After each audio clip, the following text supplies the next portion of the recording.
السلام عليكم اخواني اخواتي، لاباس عليكم؟ كنتمنى ان شاء الله يلقاكم هذا الفيديو في احسن الاحوال، تكون ان شاء الله بصحه جيده.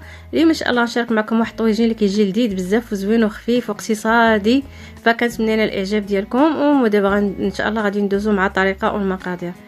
هنايا عندنا 4 الحبات ديال المطيشه، يعني بلا قشره وبلا زريعه، ايوا هكا مطيشه محكوكه. عندي بصله متوسطه مش رقيقه، وعندي فلفله مشويه، وعندي 2 حبات ديال الثومه، وعندي شويه ديال القزبر المعدنوس.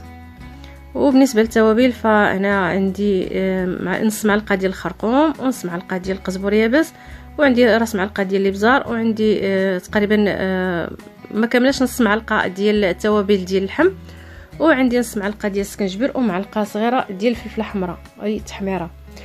هنايا المهم غادي ناخذ طاجين، غادي نردو فيه، غادي نديرو فيه شويه ديال الزيت حتى غتسخن، ومن بعد غادي نديرو البصله اللي قطعناها يعني هكا شلطنا رقيقه. من بعد كنضيفوا لها شويه ديال الملحه، وغادي نحاولوا غادي نقليو هذيك البصله مزيان حتى غيتبدل ليها اللون ديالها، يعني كما كتشوفوا راه اللون مغير فيها اللون. هنايا غادي نزيد 2 حبات ديال الثومه اولا 2 ضروس ديال الثومه. من بعد هنا غادي نزيد الفلفله. صافي هنا غادي نقلي كلشي هكا، غادي نخلي شويه يعني هاد المكونات هذه تقلي هكا شويه مع بعضياتها. هنا من بعد غادي نزيد مطيشه. صافي هنا غادي نبقى نحركها شويه بشويه هكا حتى غادي ينسجموا شويه مع بعضياتهم.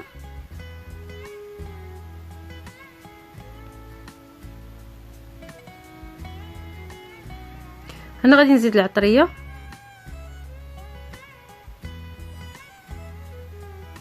صافي هكا كنبقاو نحركوا هكا وكنخليوها شويه كطيب.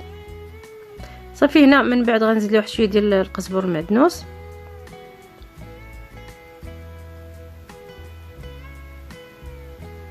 هنا مره هنا كنطلعوا عليها وكنحركوها.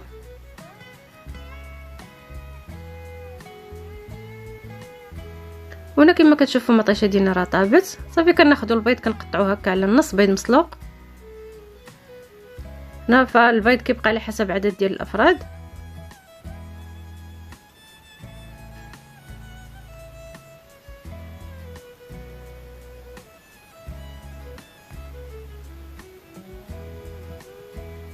هنا غادي ناخذ البيض اخر، انا خديت واحد 3 البيضات اخرين وعاود طربتهم مزيان.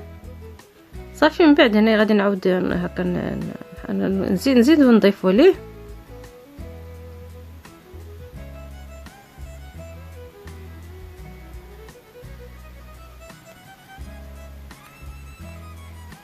غادي نخليه حتى غيطيب. ومن بعد ما طاب لي البيض فغادي نحك عليه واحد شويه ديال الزعتر. انا بالنسبه اللي بغى يدير الفرماج يضيف ليه الفرماج. انا المهم اكتفيت غير المهم هكا بلا فرماج.